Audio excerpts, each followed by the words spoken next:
the month of May. I guess you say, what can make me feel this way? My girl, my girl, my girl, talking about my girl. I've got so much honey, bees envy me. I got a sweeter song, baby, than the birds in the trees. I guess you say, what can make me feel this way? My girl, talking about my girl. Ooh. Play a chorus, Neil.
There's a little horn in the monitors.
two.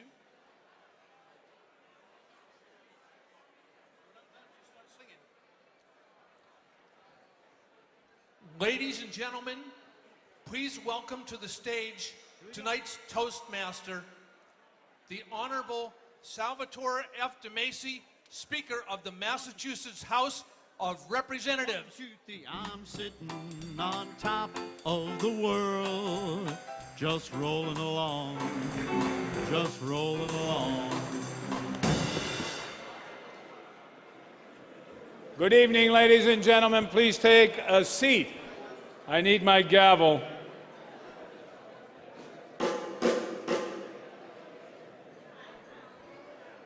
Ladies and gentlemen, thank you very much for being here tonight. And I will be the master of ceremonies, which means I don't really have to say anything funny about Bob Beal. But I'd like to take this opportunity to say to all of you, this is a worthy cause, and I am proud to be here. And I'd like to introduce the head table to you now. Ladies and gentlemen, the head table. First, I would like to introduce the Reverend Dr. Ray Hammond, Senior Pastor from Bethel AME.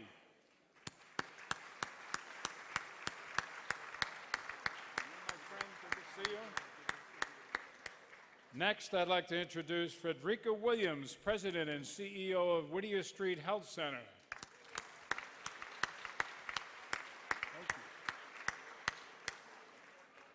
Ladies and gentlemen, please greet Rosalind Gorin, President of H.N. Gorin.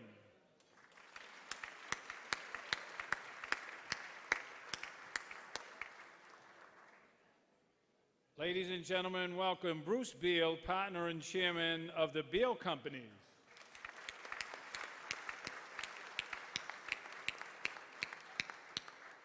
Please give a round of applause for Boston City Councilor Mike Ross.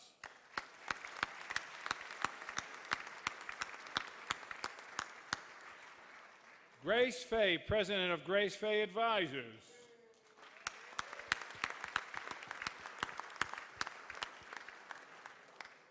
Carol Lobrun, Chief Operating Officer of Combined Jewish Philanthropies.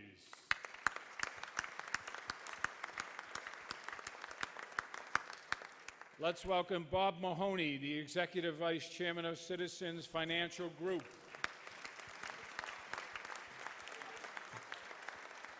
And Dr. Robert Mandel, he's the Whittier Street Health Center Community Board Member.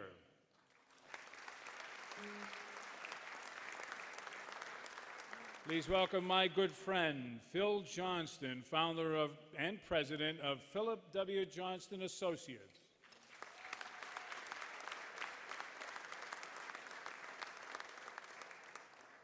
And a great pal of mine who goes back many years with me, the one and only, the mayor of the city of Boston, Thomas Menino.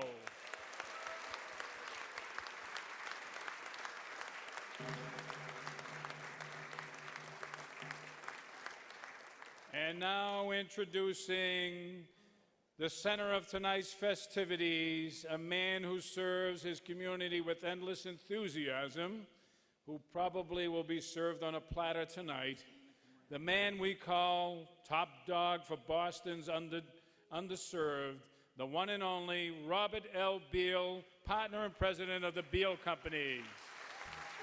You're the top, you're the Coliseum, you're the top, you're the Louvre Museum, you're a melody from a symphony by Strauss, you're Mickey Mouse, you're the top, you're the Tower of Pisa, you're the smile on the Mona Lisa. I'm a worthless check, total wreck, a flop. But baby, I'm the bottom, you're the top.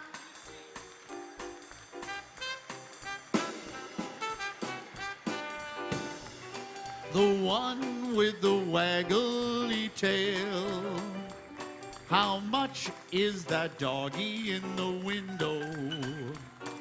I do hope that doggy's for sale.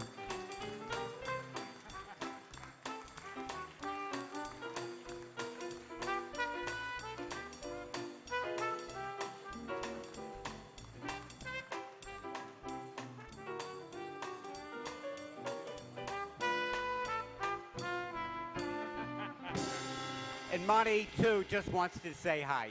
Woof. Ladies and gentlemen, I'd like to introduce for the welcoming remarks, Frederica Williams.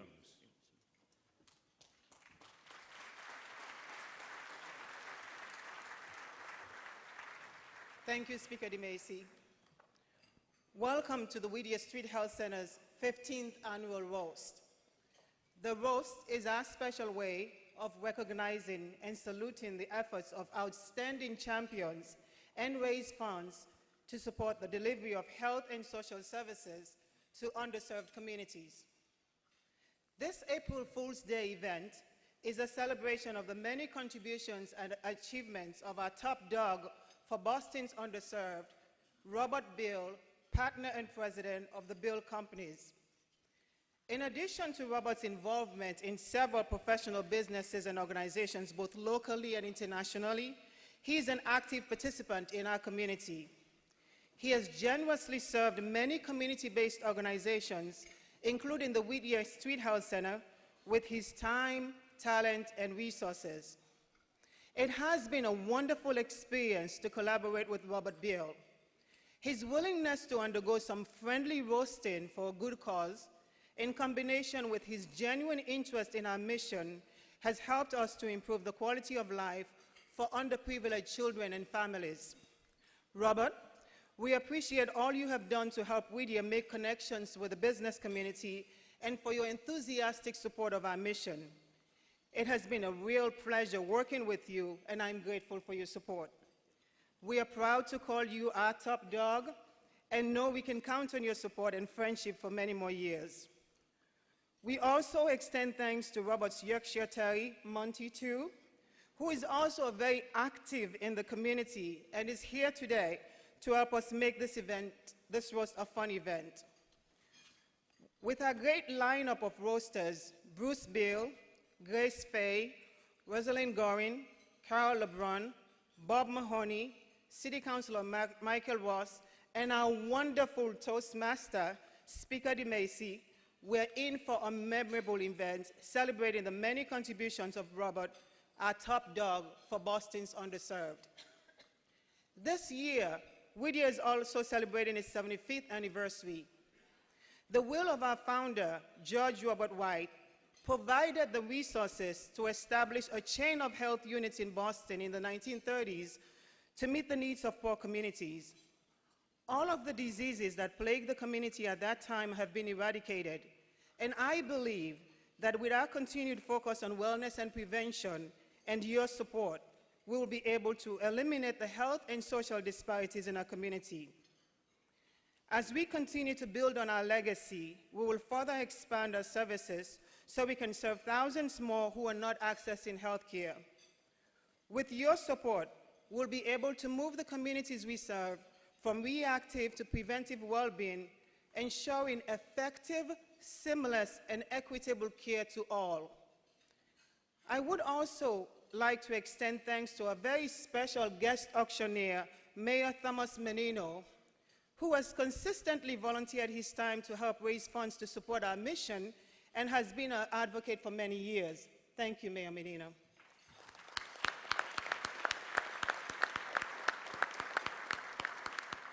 Thanks also to our roast chair, Bob Mahoney, for leading our wonderful roast committee. Bob was our 2007 roastee, and this year, he graciously agreed to chair the roast committee. Bob, thanks for being Whittier's special friend and a champion for healthy communities. Special thanks to all of our roast committee members for helping us make connection and raising funds to help make this event a successful fundraiser. Many thanks to all of our sponsors, especially our lead sponsors, the Beal Companies, Citizens Bank, Blue Cross Blue Shield of Massachusetts, Liberty Mutual and Partners Healthcare Systems. Our benefactor, John Hancock. Our patrons, Citizens Bank, Brigham and Women's Hospital, Children's Hospital Boston, New England Patriots Charitable Foundation, Northeastern University, NSTAR, Savoy Bank, and Your Key Foundation. Our contributors, Beacon Capital Partners LLC, the Boston Foundation, Boston Medical Center, Boston Medical Center Health Plan, Bovis Land Lease LMB, Inc., Dana-Farber Cancer Institute, Beacon Capital, Goodwin Procter LLP, the Lean Foundation, National Grid, Neighborhood Health Plan, Network Health, New England Development, and to all our table sponsors and all of you are friends, Pega Systems Inc., PricewaterhouseCoopers, Richards Barry Joyce and Partners, Sharing and Lodging LLP, the TJX Companies Inc., Tufts Health Plan. We thank all of you for your support, and we hope you have a wonderful evening. We have a great lineup for you, and I'm sure you'll enjoy yourselves. At this time, I'd like to invite a good friend of ours, Phil Johnston, so he'll introduce the Whittier video. Thank you, and have a great evening.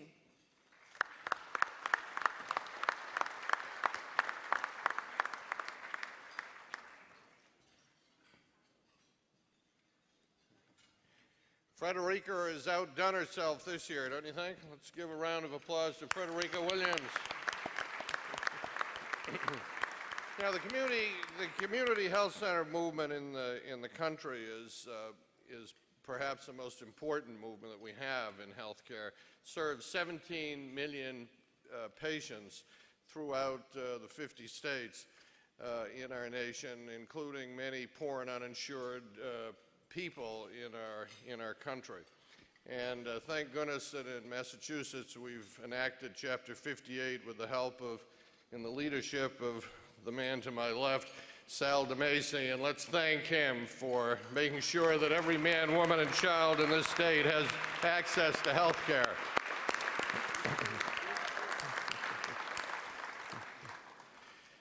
I'd like to introduce this video just by way of saying that of all of the health centers that we have, and they're all wonderful in the city of Boston, as the mayor knows, he's been so supportive, and in the Commonwealth and across the country, Whittier is right at the top in terms of quality.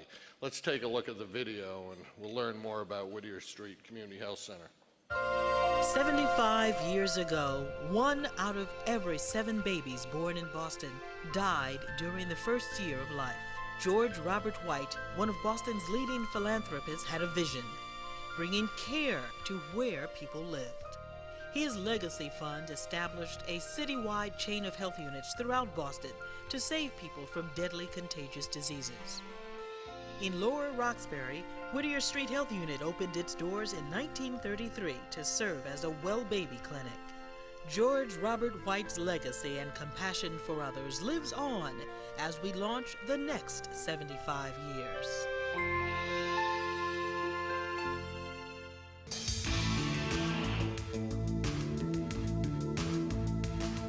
Today, 12,000 people a year rely on Whittier Street Health Center for a full range of health and social services. One of Whittier's most pressing goals is to eliminate health disparities that plague urban communities. By focusing on health and prevention, Whittier is closing racial and ethnic disparities in health care. Patients here learn about prevention and management of chronic diseases. They'd learn how to improve their lives. With a caring staff that speaks their language, Whittier offers a safe haven and comfortable environment for people from diverse backgrounds to take charge of their health. Thousands more underserved residents of Boston neighborhoods need hope. Healthcare is the key to improving quality of life. They serve thousands of people, but they also serve people who need their services and know them and trust them, have developed a relationship over the years because of their reputation. And so if we didn't have a Whittier Street Health Center, many of those people would not only be without clinical care, but they'd also be unsure about how to reestablish that kind of trusting relationship. Because of Whittier's focus on wellness, disease prevention, and improved quality of life for people with chronic illnesses, we're saving the lives of residents in our communities. We are on the front lines of healthcare here. I mean, I think that what we do here really makes a difference in people's lives every day. People who really have very few resources and really need a place like Whittier Street Health Center to provide all the different aspects of their care. And you can't get much closer to helping people than that, really. To have an organization around 75 years is absolutely incredible.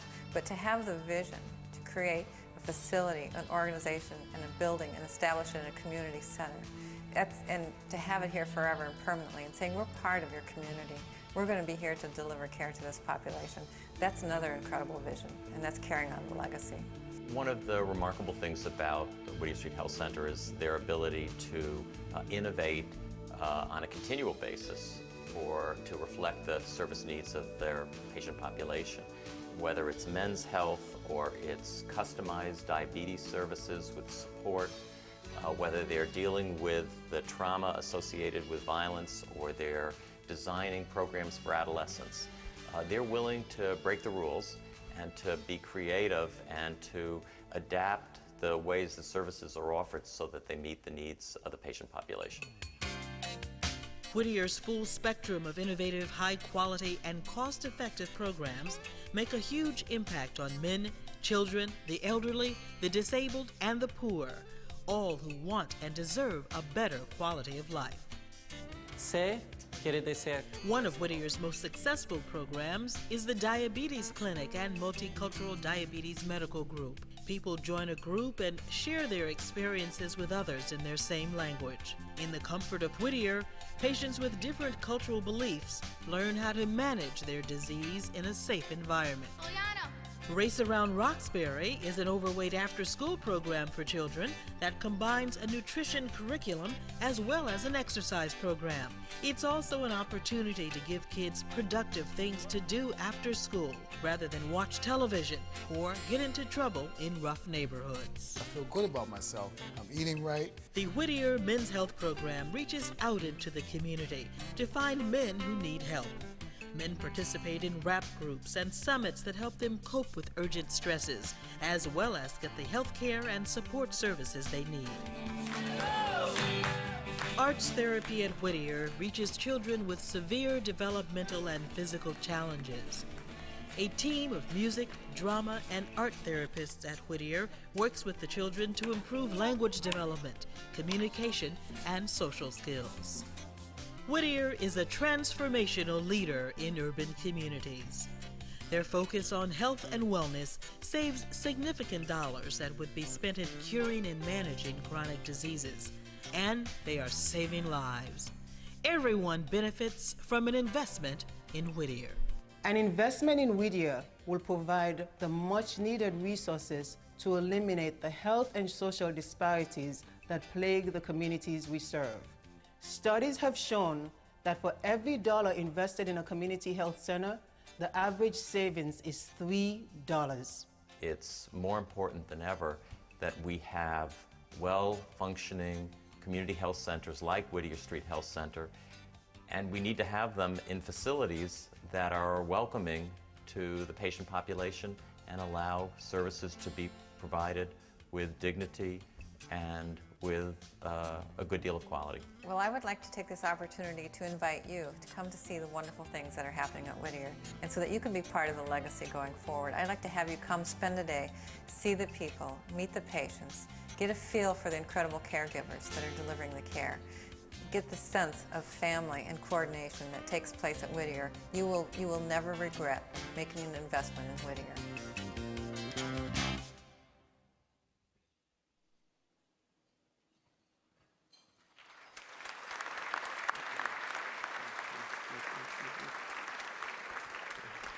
Well, you just saw a sampling of what Whittier Street Community Health Center is all about. And like a lot of community health centers, they need help. They need money. And that's why we're doing this event tonight. And as Frederica said, everyone who's involved with Whittier is very, very grateful for the help that all of you have given. You can do even more. You'll see a little pledge card at your seat which says delivering high-quality health care for 75 years is that brochure. Inside that brochure is a pledge card with an envelope. And you know what I'm going to ask you to do. If we could get 100% participation tonight from the, here it is here, from the participants, we've got about 700 people here or more, to make an enormous difference to all of the patients whom Frederica and her terrific staff try to help day in and day out. So again, thank you all for what you're doing tonight and what you do all year long to provide access to high quality, affordable health care for every citizen in the Commonwealth. Thank you so much.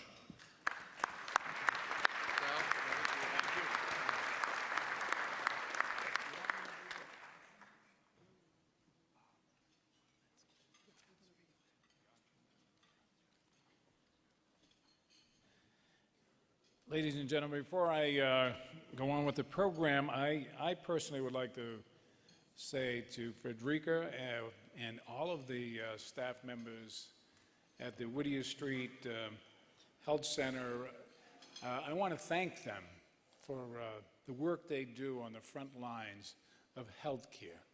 And we at the State House struggled with, as Phil mentioned, Chapter 58, to do health care reform, to create universal health care for every man, woman, and child in Massachusetts.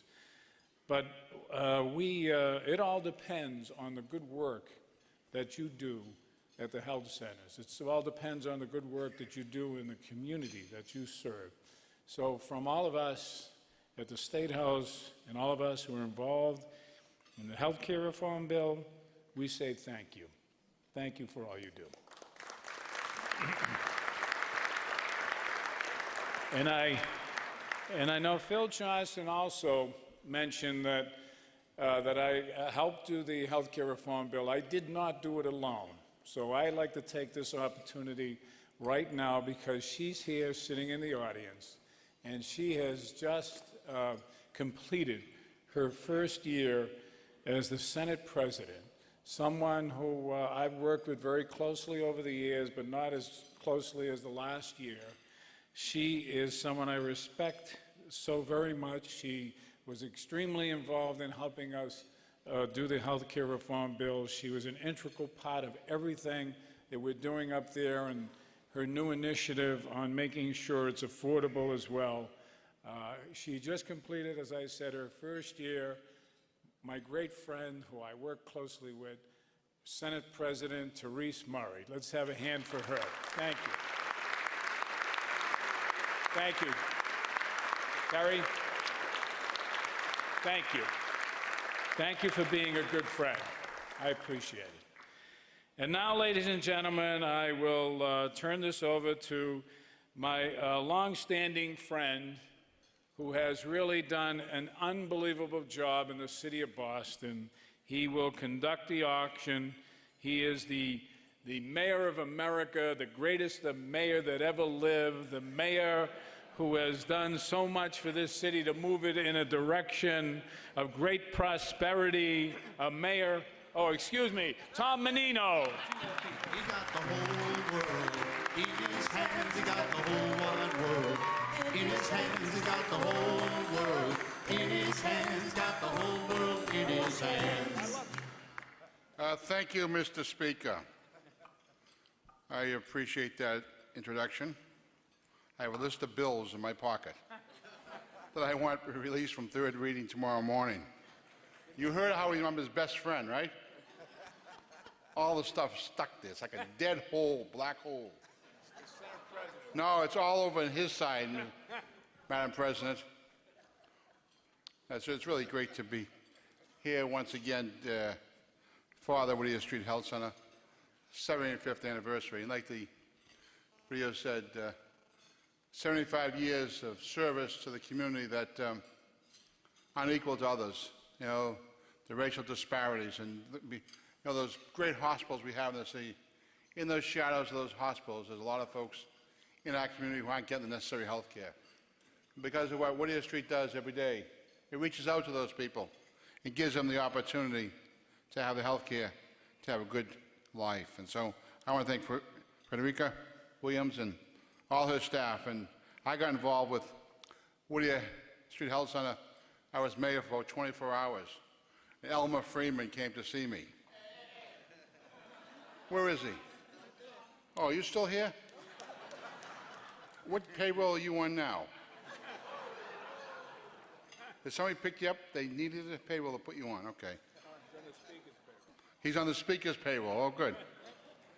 Let me just say, Bob Beal, this honor is long overdue. You've been there for so many folks in our city, so many different ways. And I just want to say congratulations. And Mountie, if you don't behave yourself, we will have the health department here very shortly and close this place down, because it's illegal to have an animal around food in a banquet like this.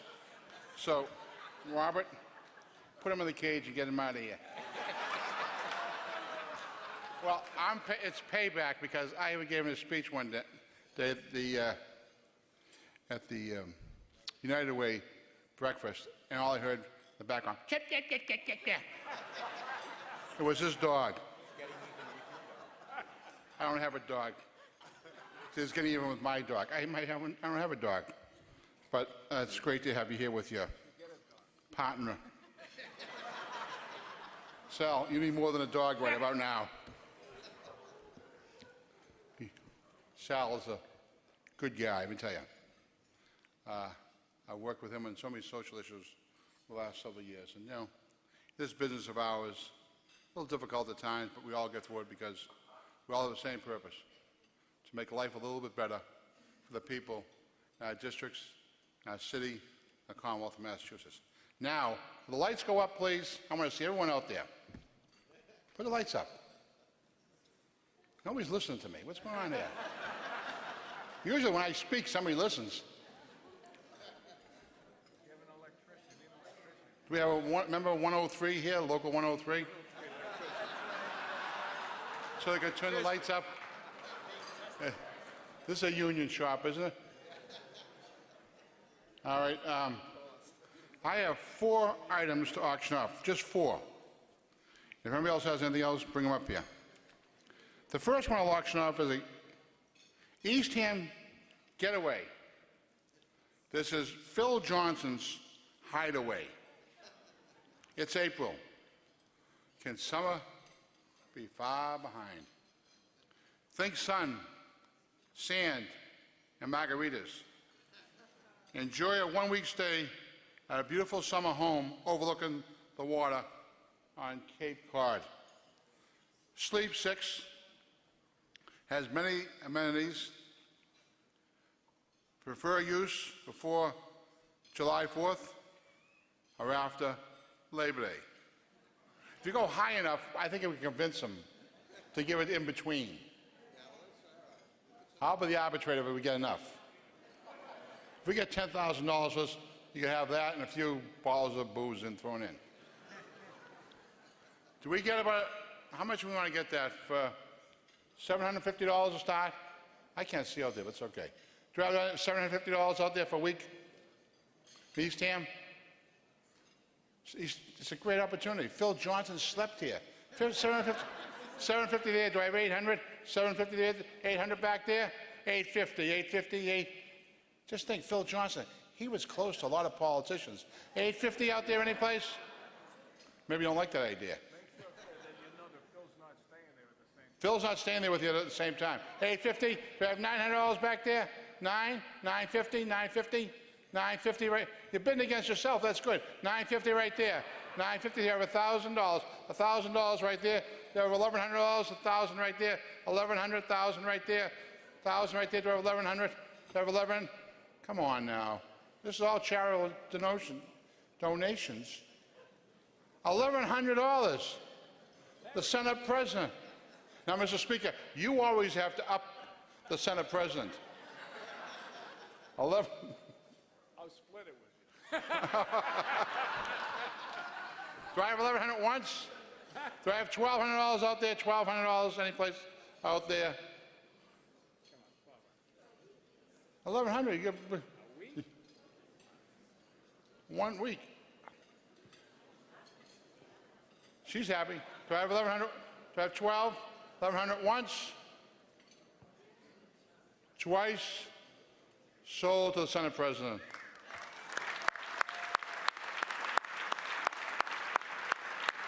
Let me tell you, Senator, we know how Phil works. You'll get more amenities than he ever wanted. He's got more health care bills tied up there. You're going to work. We know that. The other thing is, doing the video. Is John Auerbach out there? Where? John, your desk was never as clean when you worked for me. I mean, you're not doing anything for the state. Hey, yeah, shut up. Our next one is, here's a good one. Premium Red Sox tickets and World Series trophy. Have the World Series trophy at an event of your choice. Receive 4 premium first and second row tickets to a 2008 regular season home game, complete with 1 car parking, a chance to watch batting practice from the morning track at Fenway Park, a group picture with Wally, and a scoreboard message to announce Whittier Street Health Center. The trophy exhibition is 3-hour maximum on a non-game day and scheduled according to trophy availability. Now here's the kicker. Ticket offer does not include opening day or Yankees game. Sorry. But just think of all the other good teams we have in the Major League Baseball. Do I have $500 for that package? $500? 5? Do I have 6? 6. Do I have 7? 7 right there. Do I have 8? 8 right there. Do I have 9? 8 right there. Do I have 9? 9 right here. Do I have 1,000? 1,000 right there. 1,100 back there. 11? 1,100? 1,200 right here. Oh my God. 12 there. 13? 12 right here. Do I have 13? 13 right here. 14?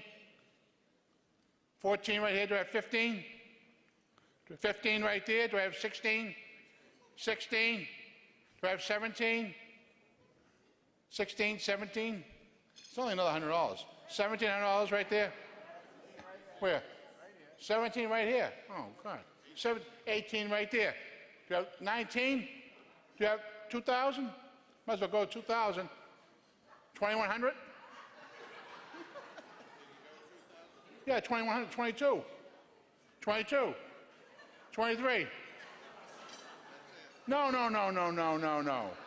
We have to get to 25. 24? 25? Okay, here's what we'll do. We'll get your tickets. We'll make another package for you. 25 for you and 25 for you. All right. Let's figure out how to do it. We'll do it. All right, here's another good one. Dinner with the Speaker of the House. Well, it all depends now. You and 3 guests to join him at a wonderful Italian restaurant. All depends how much this goes for, what Italian restaurant we go to. We go to one of those fast food ones. If it's really low, if it's real high, we go to a real good one. And I'll be the arbitrator. I'm not picking it, you can pick it. What more could you ask? There's a lot of people today who would love to have dinner with Sal DeMacy.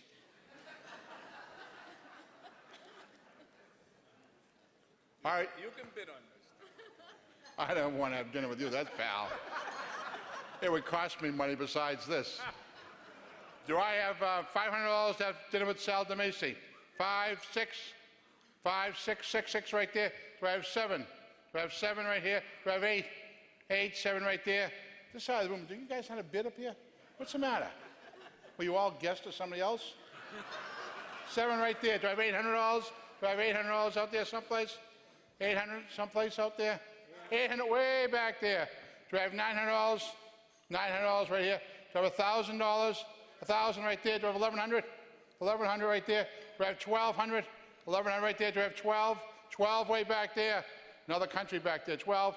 Do I have 1,300? 13 right there. Do I have 14? 13, 14 right there. Do I have 15? 15 right there. Do I have 16? 16 right back there. Do I have 17? 17 right there. I love this. 17 right there. Do I have 18 back there? 18 right back there. Do I have 19? You guys lobbyists? Do I have 19?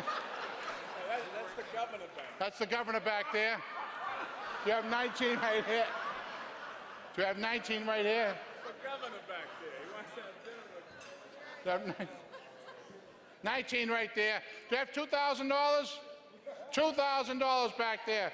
Do I have 2,100? $2,100 there. Do I have 22? Don't get tired now. 22 right back there. Do I have 23? Don't turn around. You've gone this far now. It's do or die, pal. There's 22 there. You want to go 23? 23. Do I have 24? 24 right there. Who is it? 20. Oh, wait a minute. This guy, 24. Do I have 25? 25. 25. Do I have 26?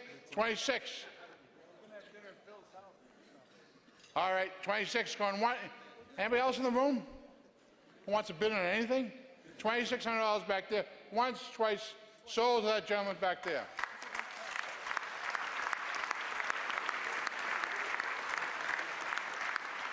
All right.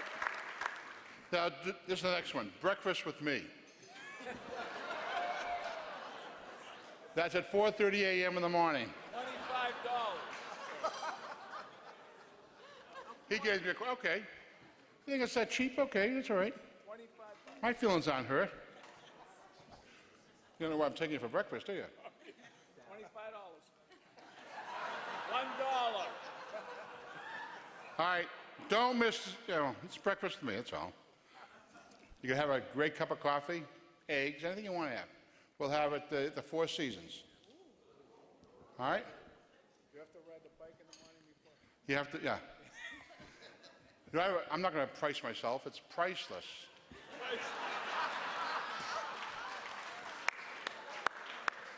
I'll even go low on it. There's people waiting in line to have breakfast with me. And they're not all in this room either, pal. Do I have $250 for that? $250 there. Do I have three? Three right there. Do I have four? Four back there. Do I have five? Six? Six over there. Do I have seven? Six right there. Do I have seven? Seven right there. Do I have eight? Eight right there. Do I have nine? Do I have nine? $900 right there. Do I have $1,000 someplace there? 1,000 right there.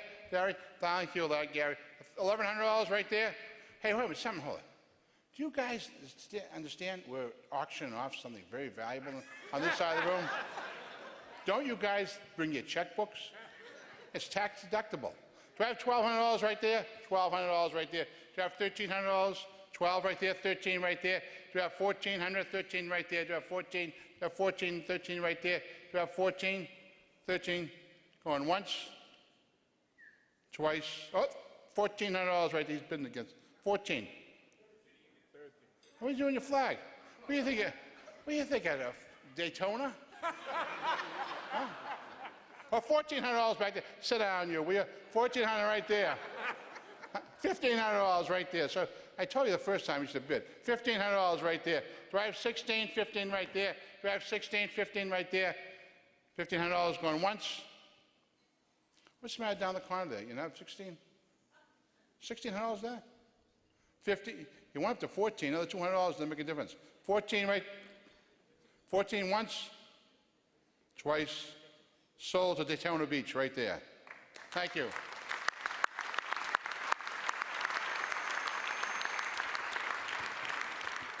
Thank you very much, folks, and have a great evening. And roast Bob Beal. He deserves it. Thank you. Thank you. Good job. Good job. Let's give him a round of applause. Come on, a better round of applause for that. From my mayor.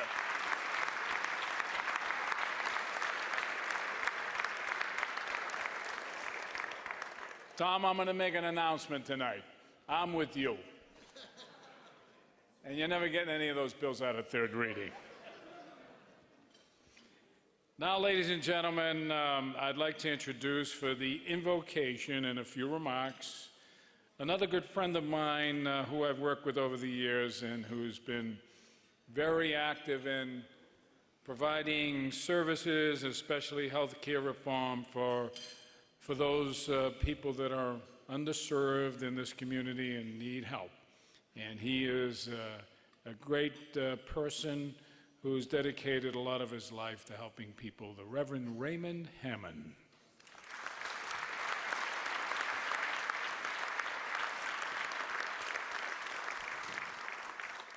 Good evening.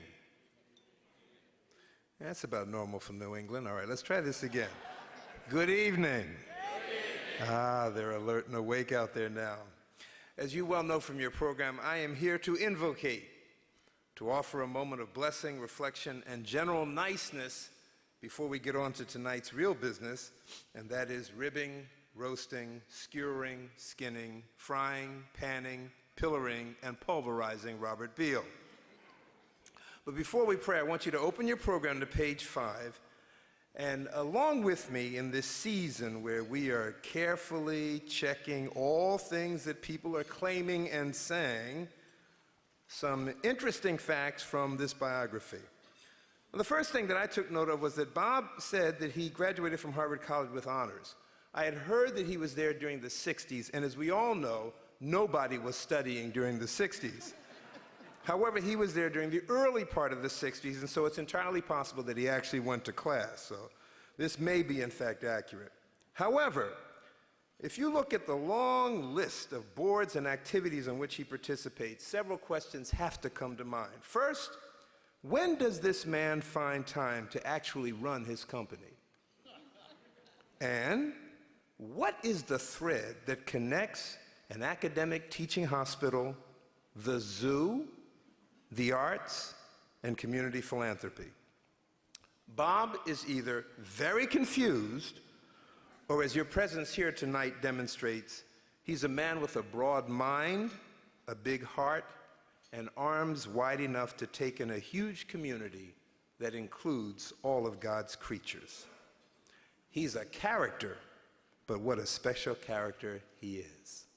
Let's pray.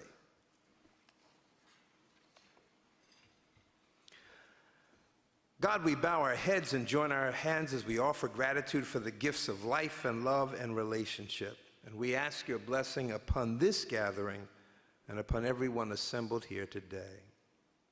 We come tonight to say thank you. Thank you for the work of an organization called the Whittier Street Health Center. Thank you for the vision that led to its founding in 1932.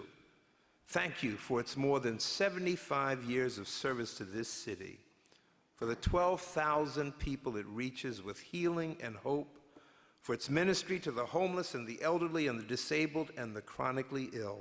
Thank you for its excellence in leadership, for its commitment to restoration of body, soul, and mind, and for its determination to provide quality care for all. And we thank you for the gift of our honoree, Robert Beal, a man of broad vision, deep compassion, and amazingly eclectic interests, a man of high achievement and character and integrity. Thank you for all he has done to blaze new trails in social justice and corporate citizenship, global compassion, and cultural connection. Now, God, in this time of war and economic recession, inspire us to continue our work for justice so that the fears and tears of terror and suffering might come to an end and the generations following may know peace and prosperity. Grant us hope for that day when all swords and guns and tanks and missiles will be beaten into plowshares, when justice and food for the hungry and shelter for the homeless shall roll down like a mighty stream, and when we, your children, will study war no more. Now bless us as we break this bread and share in this wonderful meal together, Creator, Sustainer, Liberator, and Lover of our souls. And let us all say together,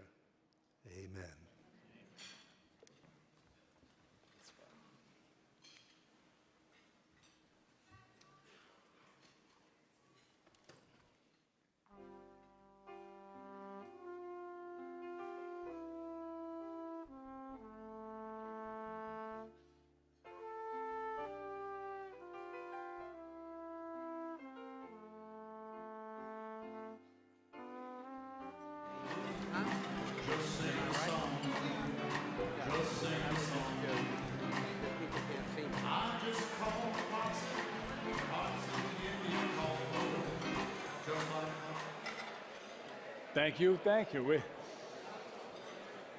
sitting on top of the world.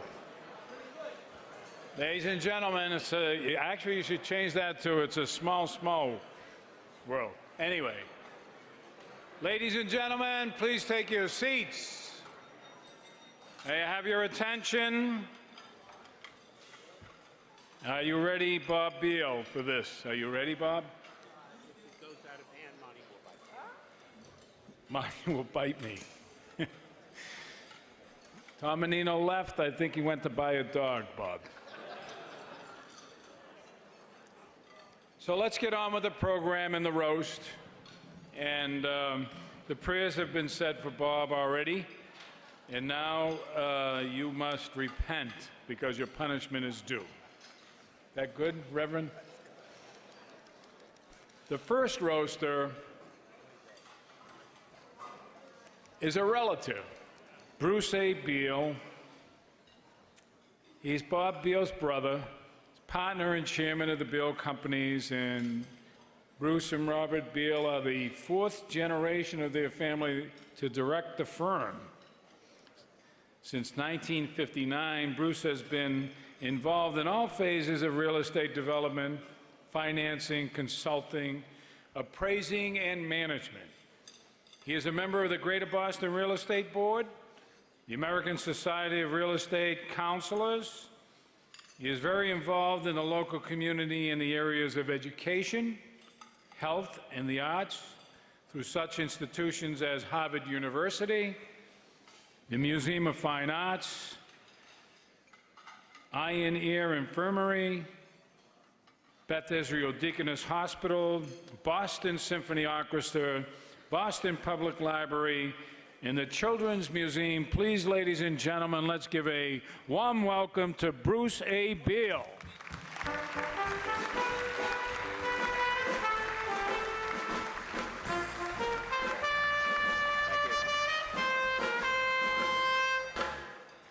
So the first thing I'm going to do is, could we please kill some of these lights before all of us at the head table die?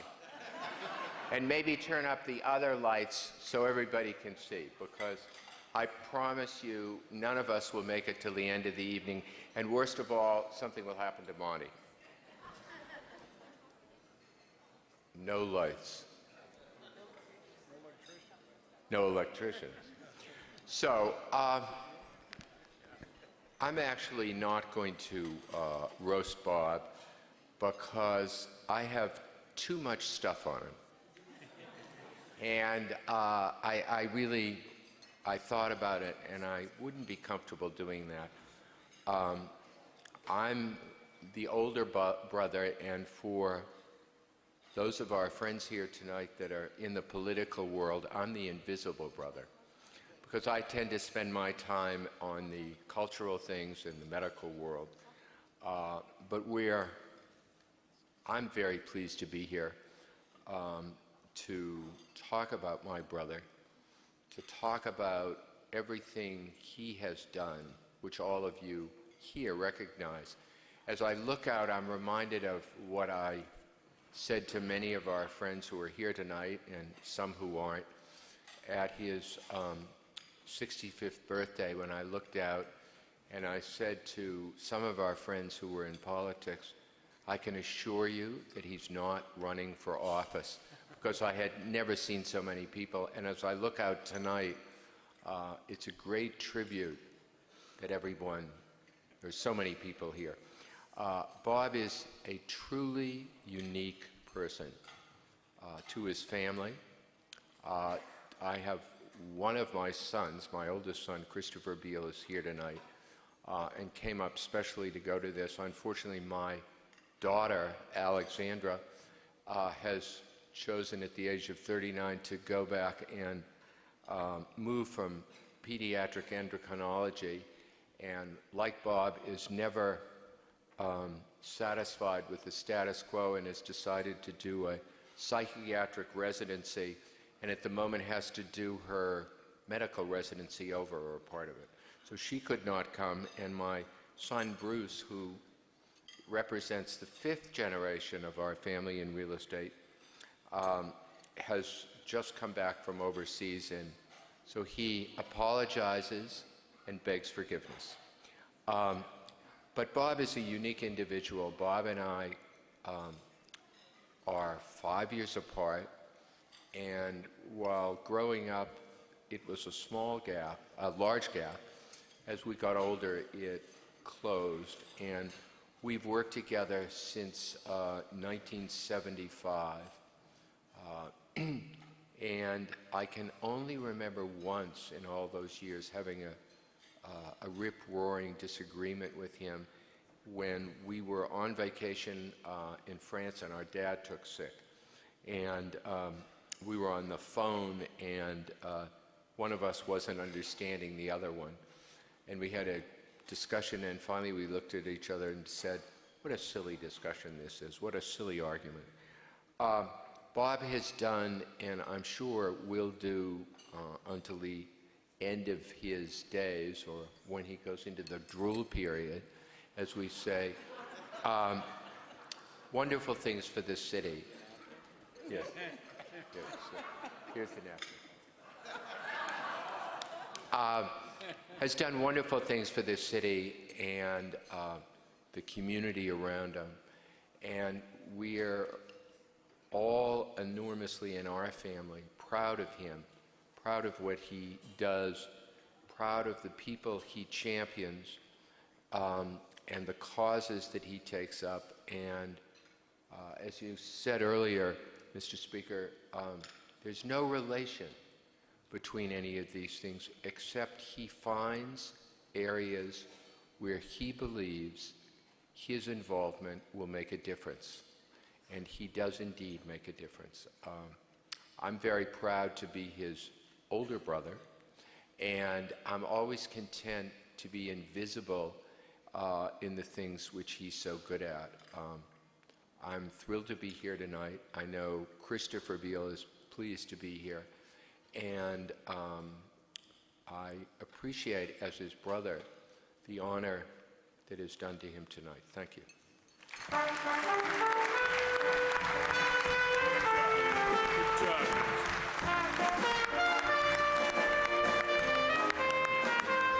Wow. Thank you very much, Bruce. Very nice. And Bob, you should be very happy and proud you have a brother like that. None of my brothers would ever said anything like that about me. I want to adopt. I do want to be part of your family. I hope you remember me in the will. Next, I'd like to introduce someone who I've known for many years and had great respect for, who will help roast you, Bob. I think it's the heat will get a little bit hotter on the next few people that are coming up for you. Roz Gorin. She's president of H.N. Gorin Incorporated, a Boston-based real estate investment development company.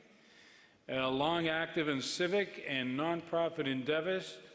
She currently serves on the boards of the Buckingham Brown and Nichols School, Harvard Hillel, City to City, the Boston Municipal Research Bureau, the New Center for Arts and Culture, and the Urban Land Institute. She is a past president of the Greater Boston Real Estate Board, a founder of New England Women in Real Estate, and the Boston Jewish Community Women's Fund. She's past president of the alumni of associations of Buckingham School and Radcliffe College, and a former member of the executive committees of Beth Israel Hospital and Combined Jewish Philanthropies. That's a lot. Roz holds both undergraduate and Bob's ex-wife. He reminded me of his ex-wife. I hope you have a lot to say about him.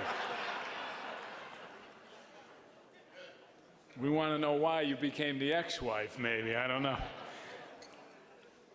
Don't tell us any secrets, please. She holds both undergraduate and graduate degrees from Harvard University, a very impressive woman and a friend of mine. Roz Gorin. Let's give her a welcome.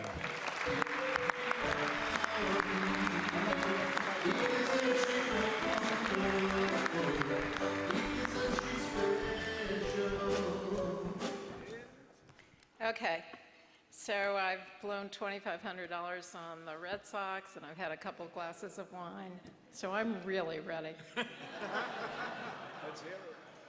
Now, we're here to celebrate a wonderful human being tonight, but also to have a little fun at his expense. And since I am his ex-wife, you can imagine that I'm a pretty good person to do that. That's why Thank you. People wonder why Bobby isn't married. Do you think being married to me for a while gave him the idea that maybe that wasn't such a good idea? We need a marriage counselor up there.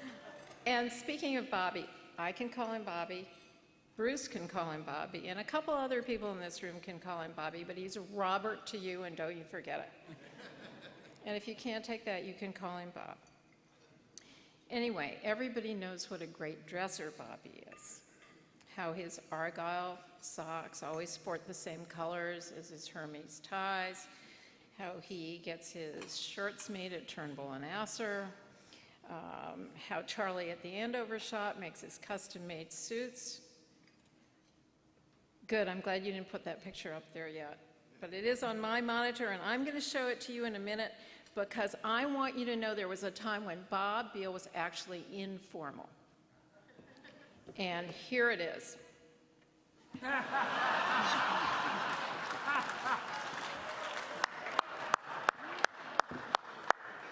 Okay, so maybe he is wearing a tie, but you know, he's not wearing a custom-made suit. Well, Bobby has overcome this past of his, and we can all agree that he's very elegant now, and he's extremely neat. Did you ever see a man with a more perfectly knotted tie or spiffier French cuffs? And did you notice that every hair is in place? You shut up, this is my time. I have more hair than Ray. We'll get to that. Just be patient. Anyway, the hairs that are in place are the hairs he has, and we all know there aren't too many of them. But I want you to know that I go back far enough with Bobby to remember when he actually did have hair. In fact, he had a lovely head of hair when I met him when I was in college. And here's the proof.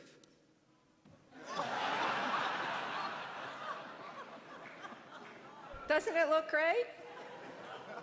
I thought it was going to last forever. Look, this is his cousin Roy. Could we go back to the other slide for a minute? I just want people to really understand. See that? That's Robert. This is Roy. Okay. Anyway, it's a really good thing that Bobby and I never had children, because even the girls might have been bald. Anyway, to get back to how neat he is. Everyone can see that his appearance is neat, his dog is neat, his car is neat, but I know something that you don't know. Here's his office.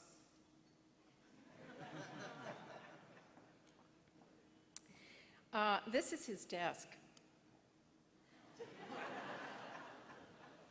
I don't know. Here's the chair in his office covered with the dog toys. And this is a corner of his office. And this is another corner of his office. You're getting the idea, right? Look at the closet. And by the way, who is this lurking in the closet? Bruce Jr. Is this Monty's replacement? No, Bruce Jr.'s birthday present. Monty, I want to tell you something. I would be really concerned if I were you. Monty, this thing has a remote control.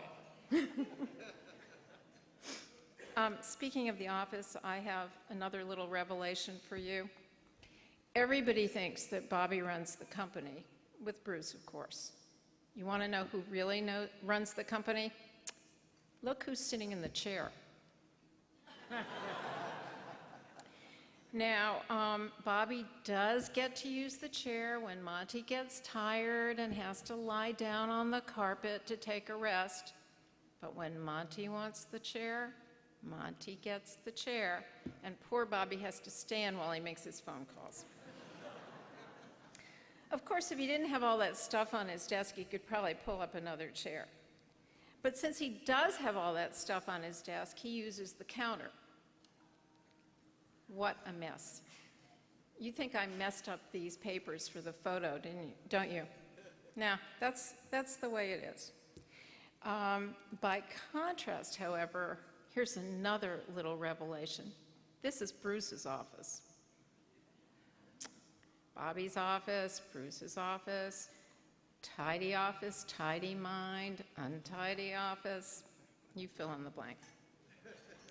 Well, since I've known Bobby for so long, I know a lot of personal things about him, including I happen to know the motto that he has lived with his entire life. This is the motto that's gotten him through all the difficult times in his life, and it's so important to him that he has it embroidered on a pillow in his office. And for those of you who can't read it, it says, don't worry, you guys back there, I'm gonna read it to you in a minute, okay? The other half of the room gets to laugh in a minute. Okay, it says, be careful. The toes you step on today could be connected to the ass you kiss tomorrow.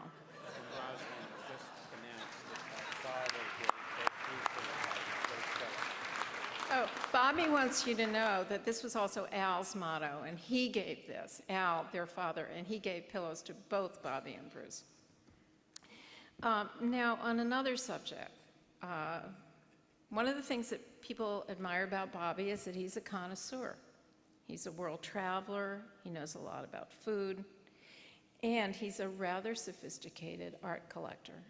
I'm sure all the galleries he deals with think that too. This is a man who has a de Kooning on his walls and millions of other things. And not only does he have a fabulous art collection in his home, he also has one in the office. So I picked out a few of my favorite, extraordinary, priceless pieces that Bobby has in his office, and I want to show them to you. There's this. Makes you wonder, doesn't it? There's this. What is that? Then there's this. Cute, huh? But this is my favorite. For you guys in the back half of the room, this thing says, modern art sucks and you're fat. What is that, a second opinion? Well, I think I'll close these remarks with just one story. In case you didn't know, in addition to being a sophisticated world traveler and a connoisseur of food and a collector of art, Bobby's also a connoisseur of wine. How many of you know what Romani Conti is? Not too many of you. Romani Conti is a very fine French Burgundy wine. And I tell you that for a reason, which will become evident in a moment. When I was in college and Bobby and I were dating, his parents, Al and Leona, decided to go to Palm Beach for a few weeks. By the way, this is a photograph of Al and Leona. And they're smiling because they don't yet know what they're gonna find out later. So anyway, Al and Leona went to Palm Beach. And I'm in college and Bobby's in graduate school, and this is way back, you know, this is in the 60s. And the house is empty.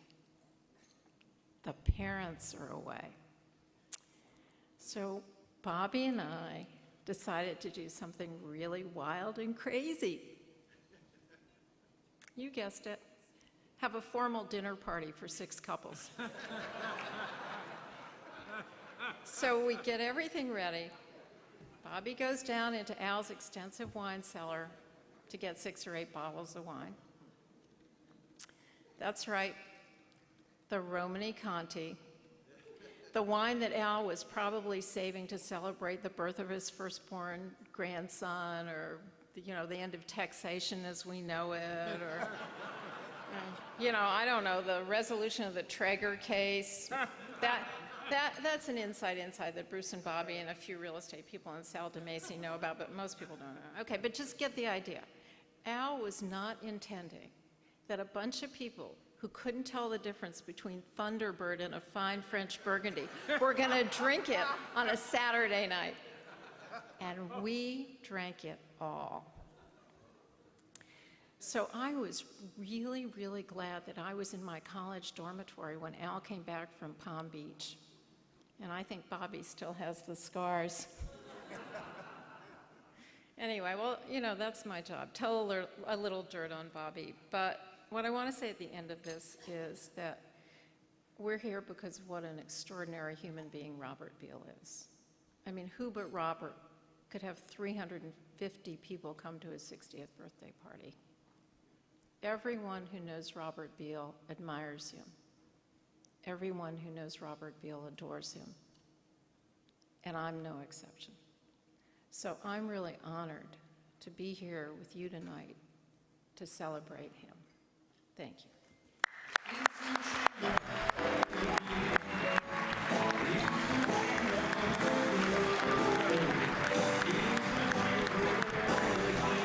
Very nice. Wow.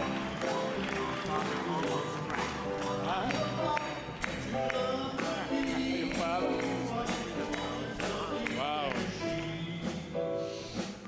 Wow. I wish my ex-wife would say things like that about me. I still have 2 bottles down. Bob has 2 bottles downstairs in case, Raj, you want to rejoin him. When you said you were going to do something wild and crazy, I thought you were going to buy real estate together. To try. Now I'd like to introduce the next roaster, who is a good friend of mine and serves in the city council. And he better be very careful of what he says about Bob Beal, because Bob Beal is his constituent and supporter. And the mayor is gone, so if you want to say anything about him, Mike Ross, you can. But I'm here, and the Senate President is here, so you better not say anything about us. He has represented he's representing District 8, and has been there since 2000. That's when I believe he was in grammar school, and he was elected as the Boston City Councilor. And I think you were in the ABCD program back then for daycare. He was only 27. He is the youngest city councilor in the Boston City Council, which I don't know why they'd put that here. What does that mean? Since taking office, Mike Ross was voted best politician by the Boston Tab. Let me repeat that. Voted best politician by the Boston Tab. I still have a few outstanding myself.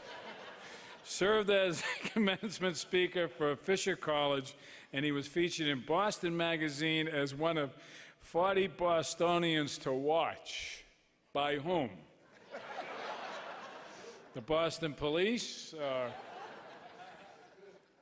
From Beacon Hill to Mission Hill, Mike represents a diversity of Boston that has a great wide variety of constituents, and he serves them very well as far as I'm concerned. And he's a graduate of Boston University from the Business School, Suffolk Law, my alma mater. And Mike is proud to have among his constituents Bob Beal. And let me say, he's a great leader in this city, and he really exemplifies what civic responsibility and the highest caliber of serving in politics today. Mike Ross.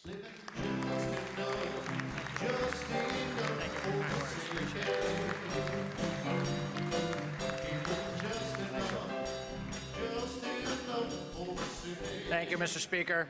Honor to be with all of you. Just let me give a quick shout out to Table 30, some good friends who came here to support Robert in this great cause.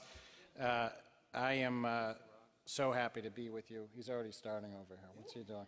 He's putting Robert's putting a napkin over his head, just so you. I have the honor of roasting Robert. Good evening. My name is Mike Ross. And I also have the privilege of being able to call Mr. Beal my constituent. He's been a good constituent as far as constituents go, and I hope he thinks that I've been a good city councilor as far as city councilors go. But more importantly, he's been a dear friend, a trusted advisor to me and to countless others. By now, you should all know that Robert Beal definitely has a way of his own. You could even call it Beal's way. This is where we want to cue the prompter. You could even call it Beal's way. Wait a second, that's Robert. Beal's way. There we go. We got a little prop here for you. Thank you. Thank you. Mr. Speaker, thank you.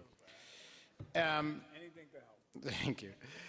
Now, before you go criticizing Robert for illegal possession of government property, I should point out that this is a ceremonial sign only. There are, in fact, no Beal's ways within the city limit yet.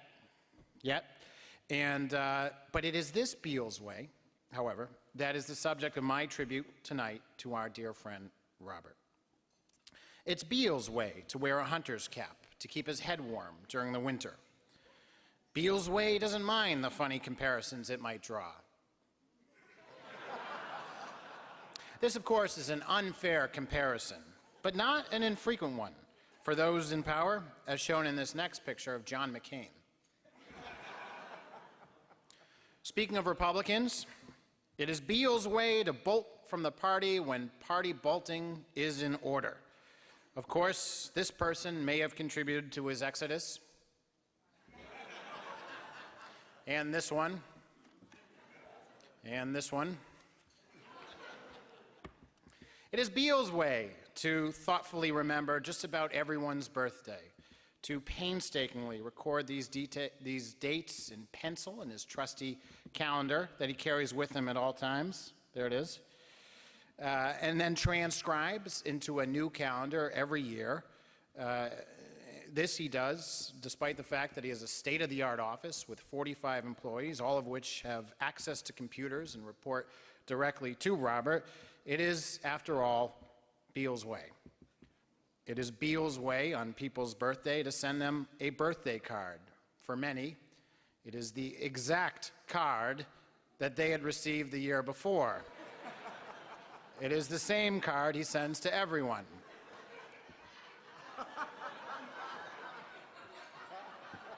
For those of you in the back, happy birthday from the most powerful woman in the free world. If this doesn't scare you, another birthday shouldn't bother you at all. Happy birthday. Madam President, no disrespect meant at all. This is all in good fun. It's funny, Robert. Oh, I'm sorry. Here, Mr. Speaker, thank you. Oh, sorry. Oh, Jesus. You all right? Okay, good. It's funny, Robert. It's just not that funny. Of course, it's all of our way to always wrap birthday gifts, but it is Beal's way to wrap his building. Speaking of Beal companies, it is most certainly Beal's way to be the leader of an internationally recognized organization, to be housed in a truly unique and elaborate headquarters, you could almost call lair, to be working on some projects that at time may be treated with utmost secrecy, and to lead an organization of diverse agents of equal skill. You could almost draw a comparison to Dr. Evil. Like every good leader, Dr. Evil and Mr. Beal must have a second in command. For Dr. Evil, it is number 2, the leader of Dr. Evil's legitimate evil empire. Well, Robert must also have his number 2, and for him it is Beal Company's Senior Vice President, Peter Nichols. Ladies and gentlemen, Peter Nichols right over there. Just as number 2 has to suffer certain irritations and irregularities from his boss, Dr. Evil, so too must Peter Nichols. Witness Robert Beal also lapse into some distraction, often in the middle of an important business meeting.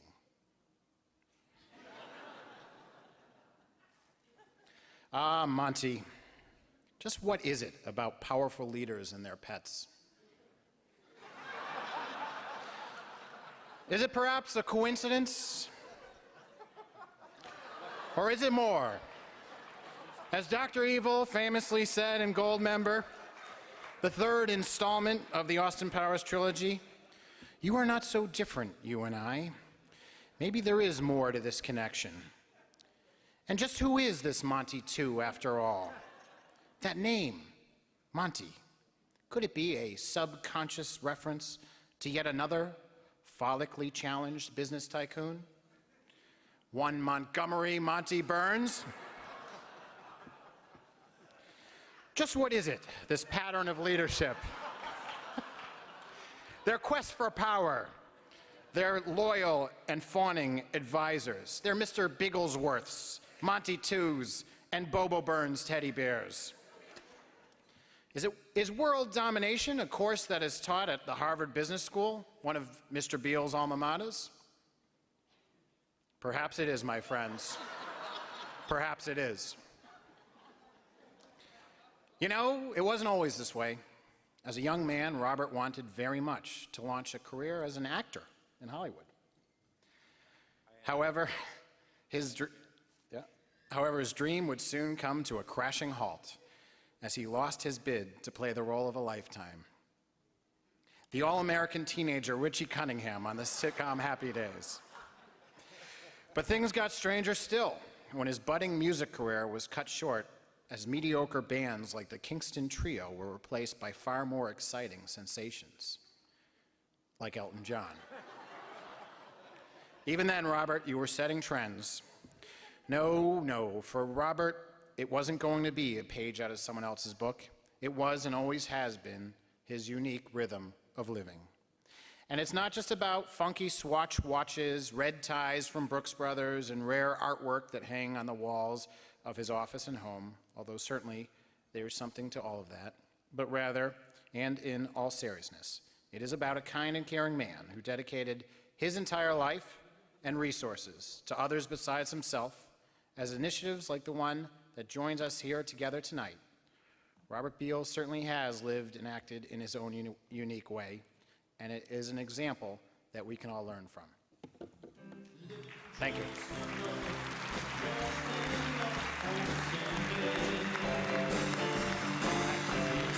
Thank you. Good job.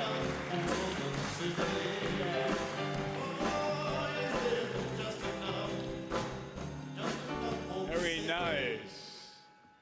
They teach graphics in the city council. I appreciate that, Mike. Good job. They did a very good job. From that mayhem, we'd like to return to some grace. So I'd like to introduce Grace K. Fay. CFA is an executive in the residence at UMass Boston College of Management and the president of Grace Fay Advisors for 20 years. Ms. Fay was a partner at Frontier Capital Management Company, LLC, serving as executive vice president and director of the $7 billion investment management firm. She has been featured in Business Week, USA Today, the Wall Street Journal, Forbes, the Wall Street Transcript, Financial Planning on Wall Street. He said, I need your advice. And she has been a frequent guest on CNBC and CNN.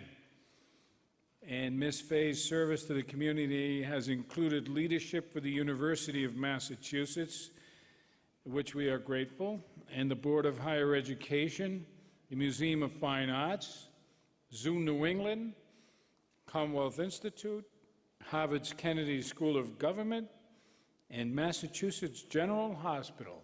Let's give a warm welcome to Grace K. Fay.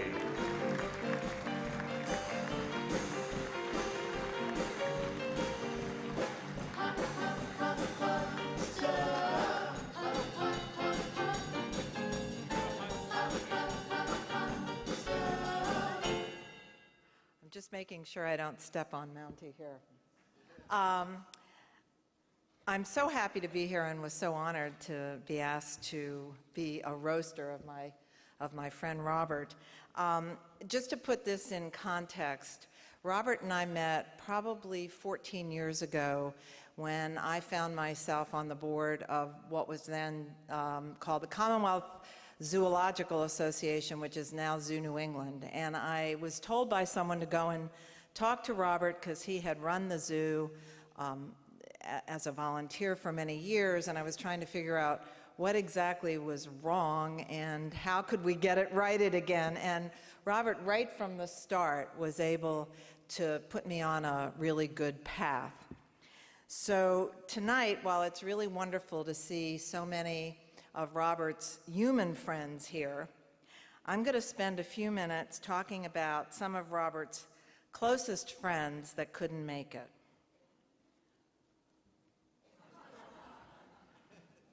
That's Kiki with her little girl, Kamani. Robert is very attached to the animals at Franklin Park Zoo and shows this in so many ways. In fact, he gave so much money to help build the tropical forest, home of Little Joe, which I'm sure you're all aware of, that we're pretty sure that the reason Little Joe escaped almost 5 years ago was to come and find Robert and thank him in person. Thankfully, he did not make it to Beacon Hill.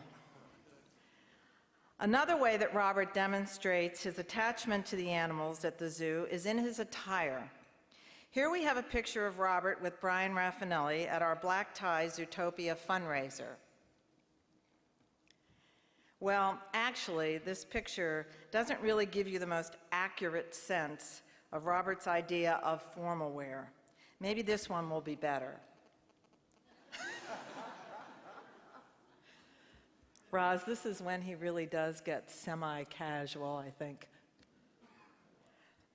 And for those of you way in the back, that's a close-up of part of Robert's tuxedo.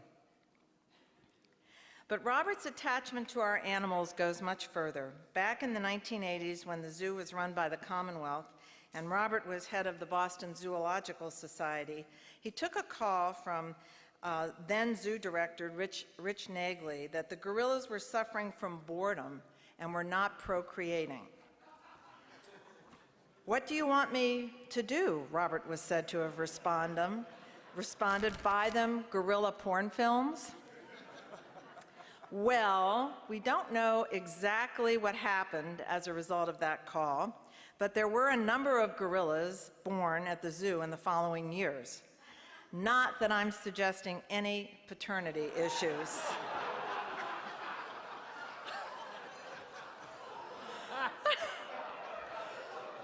Well, that photo may have been a surprise, Robert, but we've got an even bigger one for you. As hard as we tried to keep your friends, especially Little Joe, away, there was only so much we could do. Cue the gorilla.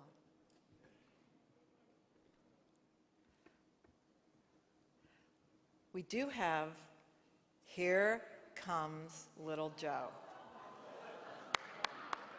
I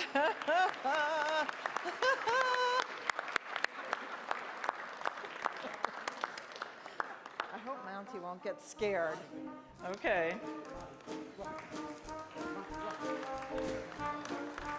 Oh, Little Joe. We're so happy you're here and that you're invited this time.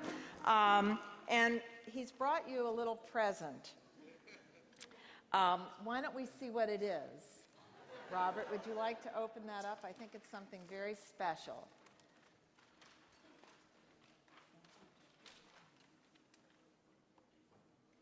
Aha. Well, believe it or not, this was really painted by the real Little Joe. He and his brother, Oki, just by way of comment, when they were in what we refer to as their time out for 4 years, until we could rebuild the gorilla exhibit, they took up painting. And so we've had a variety of art shows, and this happens to be one of Little Joe's. So We're thrilled to give it to you. Thank you, Joe. It's really... I think Mountie is quite concerned about this gorilla. It's really a very small token of our gratitude at the zoo. Tonight you're being honored and abused for just a few of the countless ways in which you've helped so many people throughout Boston. On behalf of all of us who care about the zoo in particular, I just want to let everyone know that thanks to you, this city has a wonderful zoo that just keeps getting better. It has delighted millions of visitors and inspired tens of thousands of school children as they've come to see the science they've all been studying in school literally come to life in the faces of all our animals, including, of course, your beloved gorillas.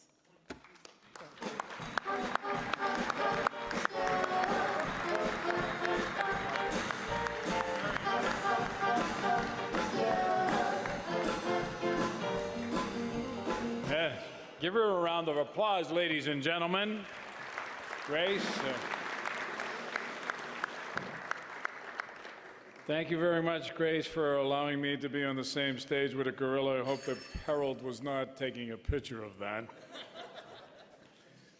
But I would claim that it was a Republican, Bob. Is that okay? Ladies and gentlemen, it gives me great pleasure to introduce the next roaster, someone I've known for a long time, Bob Mahoney. He is Executive Vice Chairman of Citizens Financial Group. It's one of the 10 largest commercial banking companies in the United States. Bob joined CFG in 1993 after serving 22 years in various domestic and international management positions at Bank of Boston. He is responsible for commercial banking across the company, and this $20 billion business includes government banking, commercial insurance, private clients, and investment management. He has a particular interest in international banking with a focus on China. Bob holds several community leadership positions in Massachusetts, and he is chairman of the United Way Board of Directors and executive committee of the executive committee as well, and the University of Massachusetts Foundation. Ladies and gentlemen, give a warm welcome to Bob Mahoney.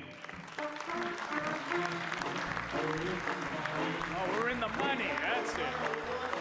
The money. Thank you, Sal.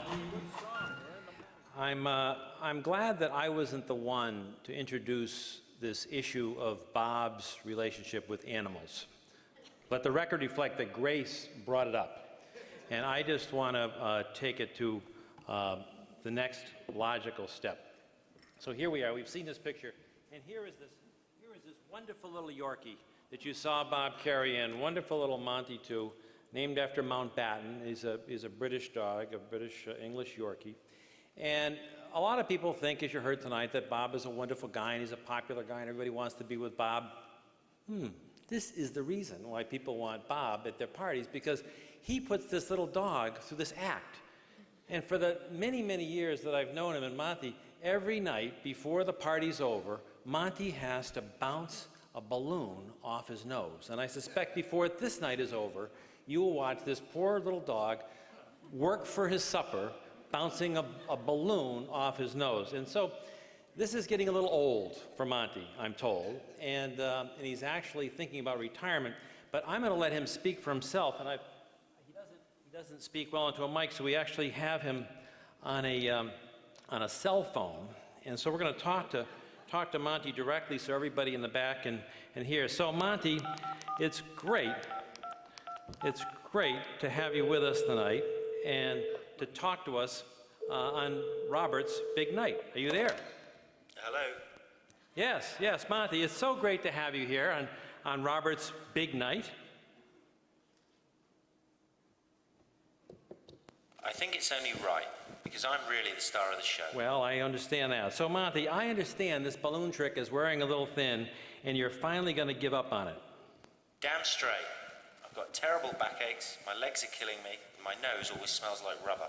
Yes, well, so are there any other tricks that you're planning on doing instead? Yeah, it's called roll over and play dead. You got a problem with that?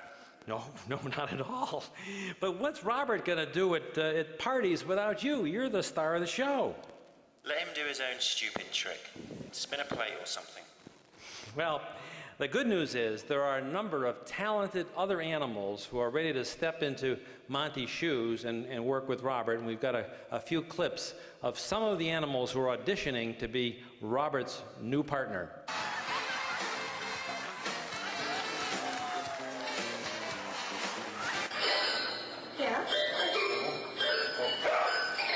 Is this good? Play a little piano?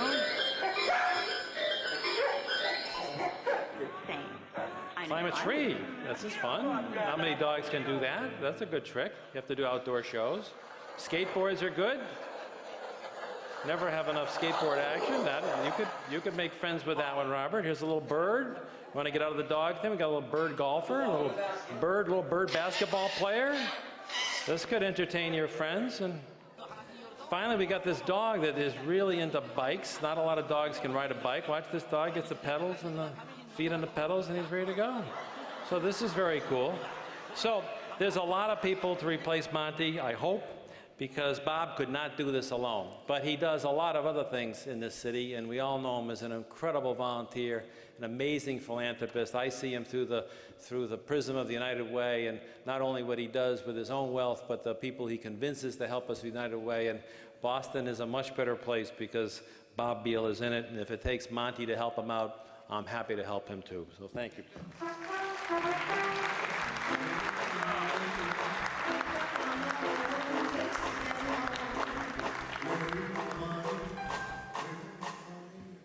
Very good, Bob. I'm very comforted by the fact that one of the chief executives of one of the biggest banks in the country is talking to dogs on the phone.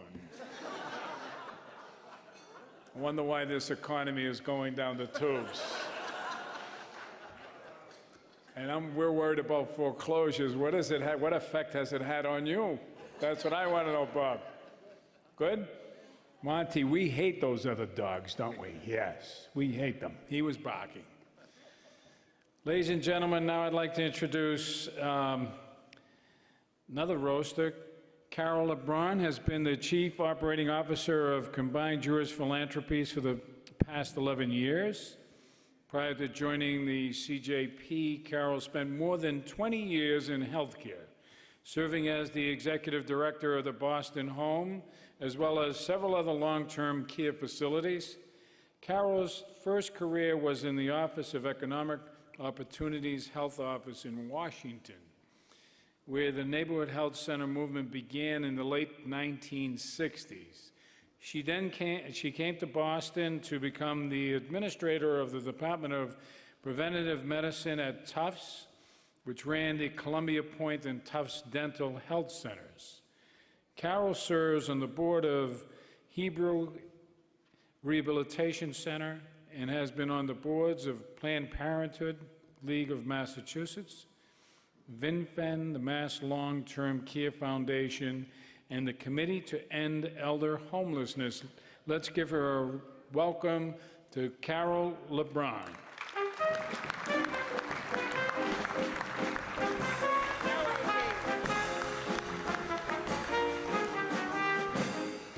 Well, I have no audio-visual aids because there isn't a whole lot that I can connect to being Jewish with Robert, which is kind of the topic of my little speech here. But first, I want to say that I've had the pleasure of knowing and working with Robert Beal for more than 11 years. And as a matter of fact, I don't know if you know this, Robert, but you were a major factor in my coming to CJP.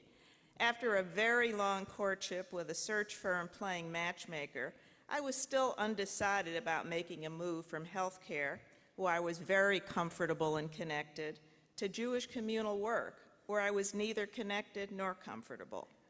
Robert was one of the last people I met in a very long process, and I saw instantly what we all know, a connector and a person of great warmth and kindness. I knew that he would help me feel both connected and comfortable, and he has. And I hope he's as happy as I am that I made the move. Robert, you were probably breathing a sigh of relief that nobody so far has mentioned that you're Jewish. Hold that sigh of relief, not so fast. It may be April's Fool's Day, but people are going to learn that you really are Jewish. What can I tell you about the Jewish Robert? That he wraps his building in Christmas ribbon, as you saw earlier, each December, but he added a menorah when he became the chair of CJP. Now, people in the Jewish community were really surprised when Robert became chair of our board. They didn't know that people who weren't Jewish could get that job. When Robert was our chair, we would draft his remarks with the Hebrew and Yiddish words spelled out phonetically, as in Miss Shagas. You get it, Miss Shagas? One of his first major initiatives upon assuming the chairmanship was to change the ringtone on his cell phone to play Hava Nagila. Made everybody happy and allowed him to call the meeting to order, get to adjournment as quickly as possible. And those of you who've served on other boards with Robert or worked with him know that he doesn't like to waste time listening to people talk at meetings. It was not easy in a group like ours. They're not known for brevity when they have the floor. By the way, Robert, phones come with silencers and vibrators now. Now, he's a self-professed CYJ, the last two letters standing for Yankee Jew, and you'll have to ask him what the C stands for. I'm not going there. You know, he just said it. Cheap, he says. You know, Beacon Hill, Harvard, the Red Sox yarmulke is the most ethnic touch you're going to see. But here's something else you may not know. Monty is Jewish. He is. His athletic ability, that balloon bouncing on the nose, it probably means he's adopted. Otherwise, he's pretty ethnically correct. He dresses beautifully, as you can see. He has his bagels with just the right amount of cream cheese, and he takes a lot of naps. He's even asked Robert to give him 2 bowls for his meals, one for meat and one for dairy. He's really a good little Jewish dog. Now, Robert is also an avid sports fan, and I didn't hear too much about that tonight. We know he dresses elegantly and never misses an important game, but he once confessed to me that he spent a particularly somber holiday, which shall remain nameless and not spelled phonetically, at Fenway Park, where fans were neither somber nor sober, rather than in the temple his grandfather built. I remember that, Robert. Robert does mix, what's that? You were praying. He was praying, that's good. And atoning. Robert does mix religion and sports when it comes to the Patriots. Rooting for the Patriots is actually a religious ritual at CJP. And Robert is a faithful practitioner. Speaking of religion and sports, Robert is the ultimate Jewish athlete. He attends a lot of games, sits in a comfortable seat, and has a great view of the field. Actually, Robert gets a great view of whatever is happening around town. He does good work for everybody, as you've heard from every single person who spoke before me tonight. He's everybody's Mr. Nice Guy. Even his ex-wife says nice things about him. Eat your heart out, Elliot Spitzer.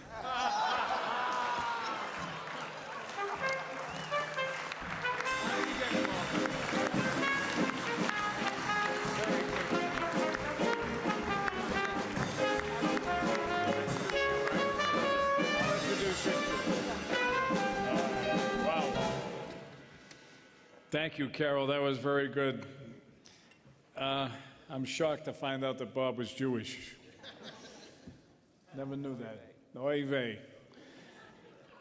Now, for a presentation and an introduction to Bob Beal, I'd like to introduce again Frederica Williams and board member Dr. Robert Mandel to come to the podium here and make a special presentation and introduction to my good friend Bob Beal. Thank you. Thank you, Speaker DeMacy. Thanks to all of you again for supporting the Whittier Street Health Center and for the funds raised this evening.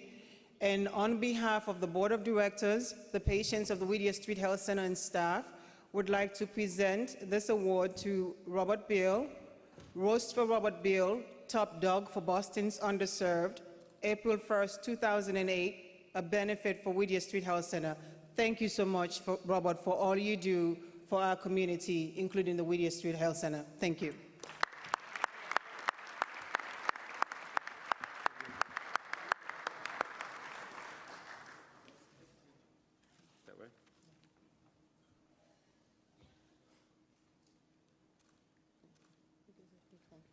Mr. Beal, on behalf of the board, I just wanted to extend our appreciation for your participation in this event and thank everybody for coming and supporting what we think is a very, very worthwhile cause. So thank you very much. Thank you.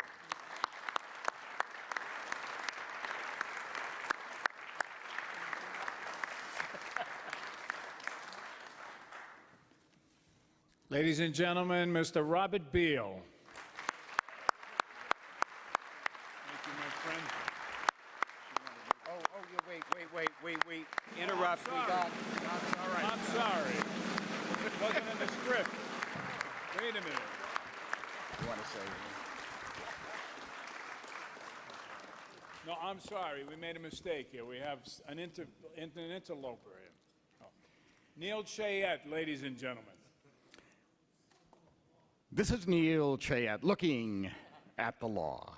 What happens when family, friends, and colleagues gather at Boston's Park Plaza Hotel on April Fool's Day to roast Robert Beal, one of Boston's most notable and, you would think, most roastable citizens?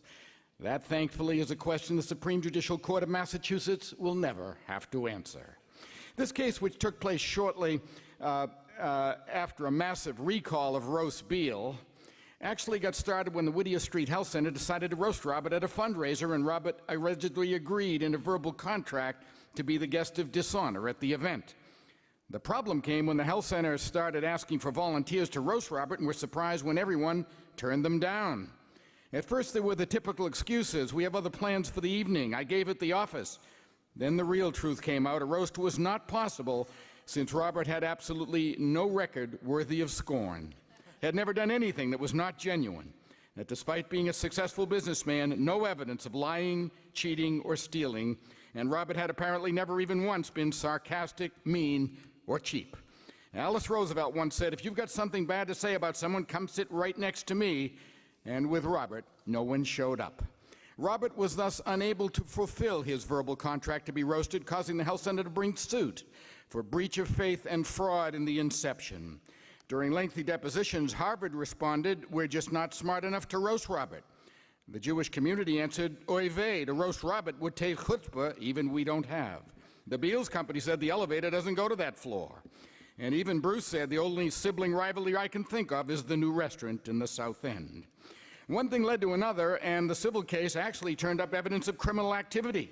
In addition to being sued by the health center, Robert ended up being charged in criminal court with identity theft and impersonation, since there was evidence that no one person could have done all that Robert has done, and there are at least 3 Robert Beals masquerading as the one tonight. During this case, the court heard testimony for representatives of God Help Us, the Harvard Divinity School, the Museum of Fine Arts, no relation to the Artery Business Committee, innumerable charities, and from for-profits, not-for-profits, and not-for-obvious profits, all of whom testified as to countless meetings, phone calls, events, and documents simultaneously involving Robert, proving beyond a reasonable doubt that one person could possibly not have the energy, fortitude, and brain power to juggle everything at once and accomplish so much for so many. There was also evidence Robert's a great bridge builder, bringing people together everywhere except over Fort Point Channel, one of Robert's few projects that went south instead of northern. After deciding due process is only that process which is due, the court entered a unanimous consent decree All parties in agreement that Robert is a man of humanity, humility, and humor, and the court sentenced him to a life of continuous community service, along with home confinement under the watchful eye of Monty. In a footnote, the court added, if there are multiple Robert Beals, we're all the better for them. The civil case was settled with all parties agreeing to a toast rather than a roast, and we raise our glasses to Robert, whom we all love. All's well that ends, but don't worry. As we lawyers like to say, while the case may be closed, the bar is still open. This is Neil Chayet looking at the law. I like that. Very nice. Neil Chayet, thank you. Now, ladies and gentlemen, I really would like to introduce my good friend, the very unique and one and only. There are no duplicates. He has a heart as big as this room. He has as many friends as anybody I know, and has done as much good as any human being could possibly have done in his lifetime. My good friend, Bob Beal.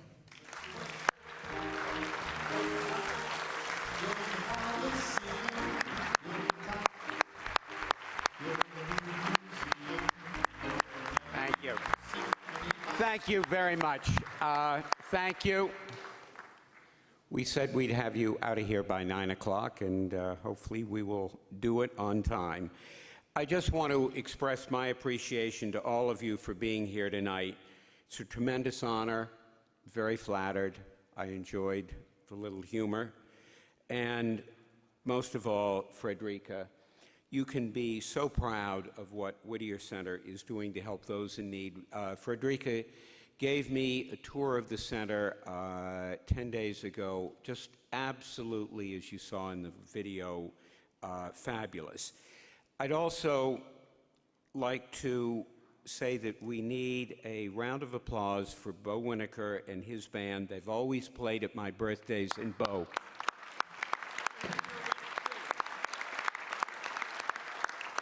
Thank you for being here. I'm especially grateful to our elected leadership for being here tonight, Mayor Menino, Speaker DeMacy, Senate President Murray, City Council President Maureen Feeney. Where are you, Maureen? Are you still here? And our other city councilors who were here, Rob Consalvo, Sam Yoon, John Tobin, I believe, has arrived, and Mike Ross, and also our former immediate past mayor of Cambridge, Ken Reeves. Ken, thank you so much for joining us. I'm only sorry that Kevin and Catherine White could not be here. I want to report that Mayor White is doing well and resting comfortably back from Florida, and we are hopefully very, very positive for an immediate and soon recovery. I'm especially delighted that his daughter Patricia and her husband Isaac are here. Patricia, thank you for being here tonight. I also want to thank Susan Rogerson of Artists for Humanity for working to design the invitation. Monty loved playing Monopoly, and you'll see him bounce balloons shortly. To Bruce, we've had a wonderful working business relationship for 33 years. It's been a lot of fun, and the only other time that Bruce and I had, it wasn't an argument. Bruce just basically said, I'm doing something. With Monty coming to work every day, Bruce had to install a doggy gate in his office because Monty decided, where was he going to relieve himself? Well, he would go into a corner of Bruce's office. So Monty now only has permission when Bruce allows him to come into the office. Speaking of Monty, last fall I took him to bounce a balloon at the dedication of our first dog park in the South End. Tom and Angela had brought a dog too. That dog, Puppy, started barking at Monty. Later in the week, I took Monty to bounce a balloon to celebrate a new fundraising record for the United Way Real Estate Breakfast. When the mayor arrived to sit next to me, Monty started barking and barking at the mayor. basically saying, I'm getting even with that dog. Marvin Gilmore, where are you? Please stand.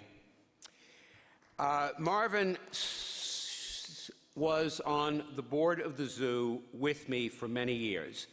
And as chair of the zoo, when we were finishing the tropical forest at Franklin Park, I took Marvin out to see the gorilla exhibit. When we walked in, Sam, little Joe's grandfather, looked at Marvin and charged forward at Marvin. Marvin, in horror, took off the ground and literally was in the air with his feet kicking around, dancing for about 15 to 20 seconds. Marvin, I think you've recovered from that experience. And speaking of little Joe, who you saw pictures of tonight, and you saw his representative, he enjoyed, as Grace said, going out, going to bus stops. He never could get the bus to Beacon Hill. But 3 years ago, when Governor Romney vetoed the zoo funding for the zoos, Grace Fay and John Linehan, who's head of the zoo, called me and said, I need to do something. Would I call Sal DeMacy and Bobby Travellini and get them to override the veto? And Sal, as you remember, I called you and I said, if you don't do this, I'm going to send little Joe to your offices. And Sal replied, what if we do if I override it? And I said, very simply, I'm going to send Joe to the governor's office. Unfortunately, there were no buses to take Joe to the governor's office, but Governor Romney, just be prepared, because Joe might sock you if he sees you. But Sal, thank you, and Terry Murray, you went out last spring for a zoo visit, and we're so grateful for the support that the legislature has given to the zoos for making them really fabulous. And for Grace, thank you for your leadership, because it's really amazing. Bob Mahoney, a number of years ago, you had offices on School Street, correct? You called me one day and said, can you come up and see me? What is this office all about? I don't understand it. It doesn't work. It was the Boston 5 old space at School Street. And I said, well, your predecessor, Mr. Morgan, who chaired City Hall Commission to build the new City Hall, also hired the same architect to do the bank building. And I said to you, Bob, this space really works as retail space. What did Bob do? Guess what? It's now Borders Bookstore. And Bob, thank you for your leadership of the United Way. And to Rosalind, my ex, what do I say? Besides being best friends, and thank you for the office photos, about 1982, we did a fundraiser for Kevin White, and if you remember, we did it on Spruce Street. And I handed you an envelope with about $5,000 worth of checks in it. We then go down the street for dinner, and I said, Rosalind, where's the envelope? I don't know what I did with it. Where is it? I don't know. Well, it got lost somewhere. And we never found out. It just, whatever. But, just when you do a fundraiser, make sure you take the checks and not have Rosalind hold on to them. And to Carol, for your leadership of the CJP, all I have to say is Monty loves his bagels and cream cheese, and most especially the plaque that you gave to him recognizing his perfect attendance at all CJP and executive committee and board meetings. And Mike Ross, you came to me 9 years ago. You said, you know, I'm 27, I'm going to run for the city council. What do you think? And I said, fine. There is somebody that I supported in 1971. Is Larry DeCara still here? Did he go home? But Larry was 21 when he came to see me, and I said, okay, I can do a 27-year-old. And what I did, Larry, because Larry would say, or Mike would say to me, also the sign stands for Beal's Way. In other words, I call the city council, it's my way or no way, and usually it does. But I do want you to know, given the fact that you have your new condominium in Mission Hill, that I did call Ron Rackow, the city assessor, and suggested that since you're there, values have gone up and he should double or triple your assessment. I just want to say thank you to everybody, and if we could take a moment, I'm going to get on stage with another actor.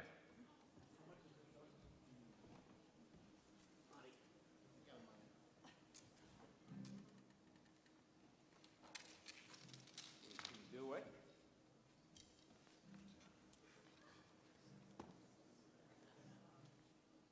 Monty.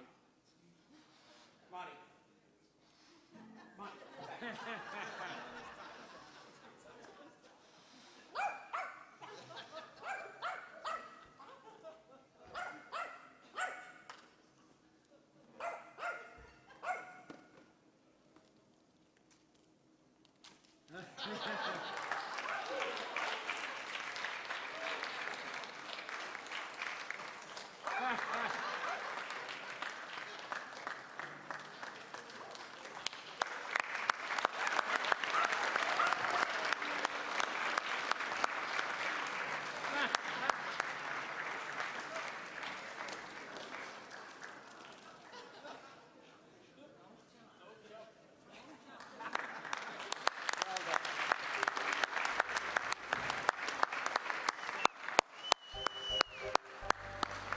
Thank you, everyone, for coming.